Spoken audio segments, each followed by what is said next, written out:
Good evening, everyone. Before we begin, of course, as we always do, the public service announcement to please mute yourselves in order to make a optimal learning experience for all. I also want to thank our sponsors for the shir this evening. The class this evening is sponsored by Marilyn Gidon Williams. I'm assuming Gidon will be joining us soon. He also was at Mincha tonight, Marv tonight. It was really nice seeing him.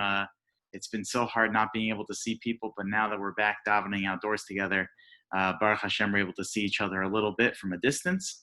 And we thank you very much, Marilyn, for sponsoring the class this evening. And also sponsored by Mike and Karen Aaron in honor of Nadav's bar mitzvah. What a beautiful way to celebrate a bar mitzvah by sponsoring Torah. Parshas Korach. I forget the exact title that we gave the class this week, but it's something along the lines of distorted logic, false advertisement, groupthink.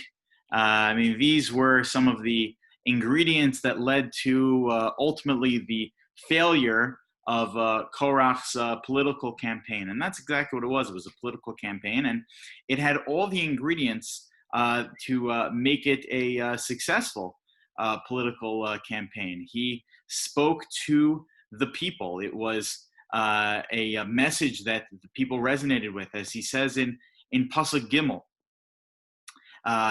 He says to his group, after he gathers 250 leaders of the Jewish people, and we're talking about like senators, we're talking about congressmen, like very high-ranking, powerful people amongst Klal Yisrael, gathered them all to make a revolution. That it's unfair that Moshe and Aaron from the Shevet of Levi are the ones that are the leaders of Klal Yisrael. He says, "Ki kol ha'eda kulam kedoshim," because everyone in the group, everyone in the camp is holy. The entire congregation is holy. Kol ha'eda kulam kedoshim. So there's equality here, and therefore, why do you have this leadership role? And this was a very, very difficult thing for Moshe to handle, as the pasuk says, "Vayishma Moshe v'yipol al panav," that this hurt Moshe deeply. He fell on his face, both I'm sure in prayer and also it's very difficult to be in a leadership position and then to have a revolt unfolding in front of your eyes. I'd like to focus, though, on exactly what was Korach's mistake. I'd like to focus on really, it's not really two separate points, but we'll call them one big mistake he made with part A and part B. So what was the major mistake of Korach? So when we look at the very first pasuk in Parshas Korach, the Torah says, "Vayikach Korach ben Yitzhar ben Kahas ben Levi," that Korach took, and Korach, who was the son of Kahas, who was the son of Yitzhar, who was the son of Kahas, who was the son of Levi. So he was a great grandson of Levi, which means that he was a great grandson of Yaakov Avinu, v'dasan va'aviram b'nei Eliyav, v'om ben Pelas b'nei Reuven. Again, these are major leaders amongst Klal Yisrael. Ve'ikumu l'fnei Moshe, and they came before Moshe. V'anashim b'nei Yisrael chamishim u'matayim n'sei eda. There were 250 of these chiefs of the Jewish people all gathered before Moshe in this revolt. Rashi tells us right away in the beginning of the parsha that Parsha Zu, that this parsha of Vayikach Korach, Yafa nidreshes b'medrash Rebbe Tanchuma. That if you want to see some great drushas on Parshas Korach, you don't have to go further than looking in the Tanchuma. The Tanchuma is one of the midrashim. It's one of the works of homiletics from the Amoraim, similar to the Medrash Rabbah and the others, other midrashe Agadada like that. The Medrash Tanchuma is a beautiful work and something that is studied quite often, and Rashi quotes the Medrash Tanchuma all the time. And it's a little bit odd then that Rashi uses this opportunity to give his haskama, to give his approbation to the Medrash Tanchuma, specifically with regard to Parshas Korach. That why is Rashi doing this here? At the beginning of Parshas Shemos, he doesn't say Parsha Zu Yafan Adreshes Be Mechilta.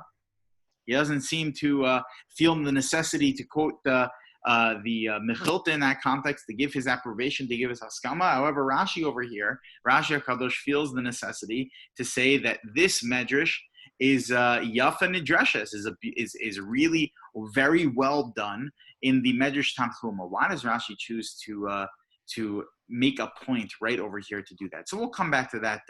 We'll come back to that later. I want to focus now on, well, what was it that Korach said? Like, what were the debates that took place, in every good political race or campaign? So there's not just the slogan, the campaign message, but it has to come with some sort of meat on it. There needs to be some sort of legitimacy to Korach's rebellion. So what was the legitimacy of Korach? How did he establish himself? So the Medrash fills in the blanks for us. The Medrash writes the following. It says that, number one, we can figure out one of the claims that Korach had based on the connection between the end of last week's Parsha and this week's Parsha. The end of last week's Parsha, Parsha Shlach, ends with the mitzvah of tzitzis, and therefore Korach uses the mitzvah of tzitzis as a way to project his opinion about Moshe Rabbeinu. Says the Medrash the following: V'yikach Korach maksiv lemala min ha'inyan. What comes right before the Parsha of Korach? V'asu lahem tzitzis. The Parsha of tzitzis. So kafatz Korach. Korach jumped up. V'amar la Moshe, and he says to Moshe, he attacks Moshe. He says talis. He points and he gives him a rhetorical question. He says, "Listen, Moshe, explain something to me. You gave us this Torah that you claim to have received this Torah from God. Now tell me something. Let's say I have a talis. I have a four-cornered garment, shekula techeles, that is completely dyed in the blue dye of techeles. Maush tiepetura min tzitzis. Tell me, Moshe, does that talis still need to have tzitzis on it?" So Amar lo, Moshe says, chayeves b'tzitzis. Yes, it still needs tzitzis. Amar lo Korach. Korach says back to Moshe, that's ridiculous. Talis shekula techeles eno poteres atzma. You mean to tell me that if I have a huge garment that is completely dyed in techeles, so then therefore it should be able to accomplish the same goal that a four-cornered garment that is all white, that has just a little bit of tcheles, arba chutin poteres asa. All you should really need are the four white strings. Why would you need to also have the blue string of tcheles? It should be completely unnecessary. Why? Because the entire garment is covered in tcheles. And therefore, again, what's the whole purpose of tcheles? The whole purpose of tcheles, the Gemara tells us in Maseches Chulin, is that when you look at tcheles, it's supposed to remind you, we spoke about this, I think, even last week, that it's supposed to remind you of the sea, which is supposed to remind you of the sky, which is supposed to remind you of the Evan Hasapir, the stone that sits under God's throne. It's supposed to remind you of the heavenly throne that's supposed to remind you of God. So if that's the case, then when I look at the entire beged, when I look at the entire garment, it should accomplish the exact same thing. So then why do I need to even have tcheles, strings, on the garment that's full of tcheles? This is Korach's first major claim against Moshe. Moshe, you have clearly no clue what you're talking about, because why would that make any sense? The second major attack that Korach makes against Moshe Rabbeinu, bias, malei svarim. Again, the using logic to attack Moshe Rabbeinu. If I have a bias, if I have a house that is full of Sifrei Torah, it's full Sifrei Torah, Chamish Echum Shei Torah, it's got the whole thing. a full Sefer Torah. Ma'u sheyeh patur min hamezuzah. Shouldn't then my house not require a mezuzah? Why? Amar lo, Moshe responds and says, Chayv b'mezuzah. What are you talking about? Of course it needs a mezuzah. Of course you need to put a mezuzah on the doorpost. Just because you have a house that's full of Sifrei Torah, why should that absolve you from having to put a mezuzah in your house? So says Korach, Amar lo, Kol HaTorah Kula 275 Parshios, that I have in my house an entire Torah full of many Parshios, of 275 Parshios in the Torah. Eino Pateres es habayis. You mean to tell me that if I have that in my house, that it's not going to protect my house? And Parsha Achas Shebemezuzah, however, one measly Parsha, just the Parsha of Shema Yisrael and V'Ahavta, one Parsha in the Mezuzah, Shebemezuzah, Poteres es habayis, that is going to absolve the house? What do you mean? Well, why would one? Of course, if one measly mezuzah could do it, then an entire Sefer Torah could do it, or a house full of Sefer Torah can do it. So again, he attacks Moshe, saying, Moshe, clearly this thing is totally ridiculous. Amar lo, dvar melu lo, nitztavis alehen. These things that you're telling us must not have been commanded to us. Umilibecha ata Bodan. It must be you made up these things because it does not make any sense. Again, Korach using his logic to attack Moshe Rabbeinu. So what was the major mistake that Korach made here? Because logically, it seems like Korach is 100% right. I mean, I could understand why 250 leaders of the Jewish people would band themselves along with Korach. These are significant points that Korach is making. He pointed out two illogical mitzvos in the Torah. It just doesn't make any sense. Moshe should have just made it. He must have just made it up. It doesn't make any sense. So there are really two answers to this. And these are we're going to see it's really one mistake that Korach made with two parts. The first is from Rav Naftali of Rupshitz. The Rupshitzer says that if you take a look at Rashi, back at the beginning of the Parsha, Rashi says, Vayikach Korach. That doesn't mean that Korach took.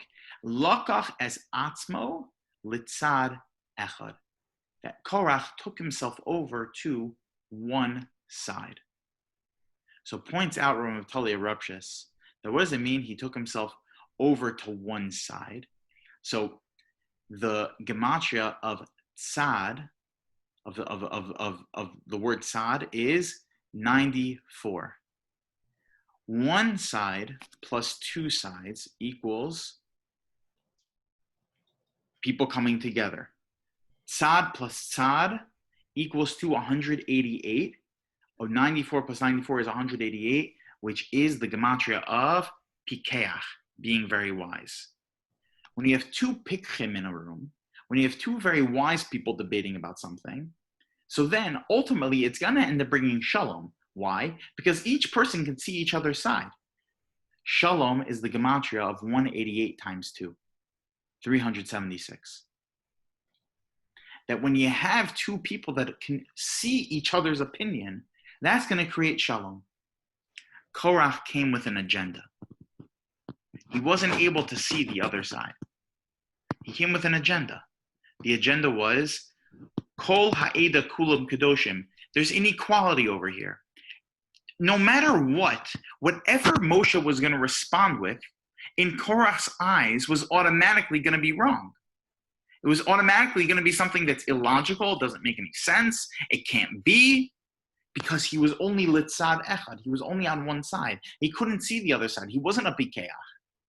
He couldn't see tzad plus tzad. And therefore, there wasn't even a potential for shalom. They tell stories like this about Reb Chaim Volozhiner. They tell stories like this about Reb Chaim Volozhiner, that Reb Chaim Volozhiner, we know it was, if you want to catch up, you listen to the the Great Debate series on the Volozhin Yeshiva and Reb Chaim Volozhiner. We spoke about this heavily, that Reb Chaim Volozhiner's one of his main goals in life was to attack the Enlightenment movement. That he was on the other side, that he was dealing on the front lines in the Enlightenment movement, which was very similar to the Korach movement, in that it had an incapability to see the value in Torah min hashamayim. And he had, unfortunately, Reb Chaim Volozhiner, many students that fell into the Enlightenment movement and would storm into his office and start yelling at him, basically like Korach did to Moshe, and would start yelling at the Rosh Yeshiva, saying, this doesn't make sense in the Torah, this doesn't make sense in the Torah, that doesn't make sense, and pointing out all these things that just are illogical, or it can't be, or there's no way that God would do that. And therefore would say, and do you have an answer for me? And Reb Chaim Volozhiner would say, no. And they would storm out of the office. And there are a number of stories where years down the road, they would come back to Reb Chaim Volozhiner and say, I'm still actually a little bothered by those questions. You really don't have an answer for them? And Reb Chaim Volozhiner would invariably say, oh no, I do. I have answers to questions. I just don't have answers to answers. When you come to me with an answer, you already figured it out. So what am I going to tell you? You already know the MS. So I can't change your mind. To you, it's 100% MS. I can't change your mind on that. If someone came to you and tried convincing you that your name wasn't your name, do you think they were crazy? It's because it's something that's MS for you. However, questions I can answer. This is exactly one of the major mistakes that Korach made. But the way he got his answers is also a major part of the problem. Rav Shechter likes to say that probably the most famous drasha that Rav Soloveitchik ever gave, and we have listened to some of those drashas together as a group, and they're very impactful. And to say the most famous or most impactful drasha that Rav Soloveitchik ever gave is really a statement. And he says that it was the drasha about Korach. That what was the major mistake that Korach made, said Rav Soloveitchik, is that he came with a common sense rebellion. That he used simple logic to come to his conclusions and to deduct his thesis.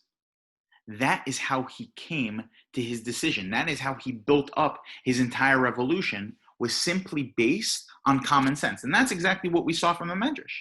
The Medrash pointed out to us these two things. The fact that he pointed out the illogical, the fact that the mitzvah of tzitzis doesn't seem to make 100% sense. And also the mitzvah of mezuzah doesn't seem to make sense. If I have a house that's full of svarim, so then why do I need to have a mezuzah? It just doesn't seem to make sense. It's illogical. However, Torah, like every other discipline, really has its own set of logic. That if you were to go over to a mathematician and say to a mathematician, or say to a biologist, or say to a doctor you say to a doctor that the doctor tells you need to exercise, and you say to the doctor, why do I need to exercise? Well, because it's going to be good for your heart to get your blood pumping in that kind of way. It's good for your heart to exercise, to raise your heart rate a little bit. Hold on one second. Having a fast heart rate is healthy. I thought, doctor, you told me that if I ever felt my pulse and it was too fast, I should come see you. So you now want me to raise my heart rate? That doesn't make any sense. Well, that's just, it's healthy though. Wait a minute, it doesn't make any sense. Because medicine has its own set of logic. Doesn't matter whether or not you think it makes sense. Within medicine, there's its own set of logic, rules, regulations. There's its own common sense. You should go running. But doctor, isn't that going to tire me out and hurt my knees? It doesn't make any sense. I shouldn't go running. I should sit on my couch all day. It doesn't make any sense, because it doesn't matter whether or not you think it makes sense. That it has its own set of rules, regulations, that it then creates its own system of logic. Every discipline has this. Every single discipline has this. Torah is no different. Torah is no different. And we know that, of course, if it applies to those things, then certainly it applies to Torah. Solovich gave a beautiful mashal for this. He said that you would imagine that the DNA of a butterfly is quite complicated. I would just imagine. I'm not an expert in the field of biology or in the field of insects or flying. I would just imagine, I would venture to guess that the DNA of a butterfly is relatively complicated. A butterfly is one small little flying, beautiful though, small, tiny, little microscopic part of creation. What was the most important thing in creation? So two things. Obviously, number one, God. But then there were two other things that made up creation. As the Zohar tells us, Kud Shabricho, Yisrael, Ve'oraisa Chadhu. That God, His Torah, and the Jewish people are one. So if that's the case, if a butterfly's DNA is so complicated, so then Torah, which is part of the fabric of the very existence of the world, obviously is very complicated. And it needs a lifetime of dedication in order to properly understand its system. And that's why Korach's rebellion came in on false pretenses. Because it came in under the assumption that, okay, logically, if it doesn't make sense, then it must not be true. No, because your logic is different than Torah logic. I was expecting I hope someone is thinking in their minds right now that, well, hold on. The other thing there is, I know God's complicated. I know the Torah is complicated. I guess that makes sense why Jews are so complicated. These things are complicated. And therefore, it has its own set of rules and regulations. And therefore, just because logically it doesn't make sense. And it's really these two ingredients that really you'll find one of these two things in almost every single machlokas. Every single machlokas, you'll find one of these two things. Either only looking at one side, that you have a one-track mind. It's impossible then to see past it. That people get into these fights and you get into an argument and you realize that you made a mistake. I don't know if it ever happened to anyone here, but certainly has happened to me before. I'll be in an argument with someone. I know I'm wrong. I know 100% I'm wrong, right? Most people will keep fighting their side because it's whatever. That's human nature. That's what we do. We create this like tunnel vision for ourselves. We have a one-track mind. We can only see it one way. That's a Korach mentality.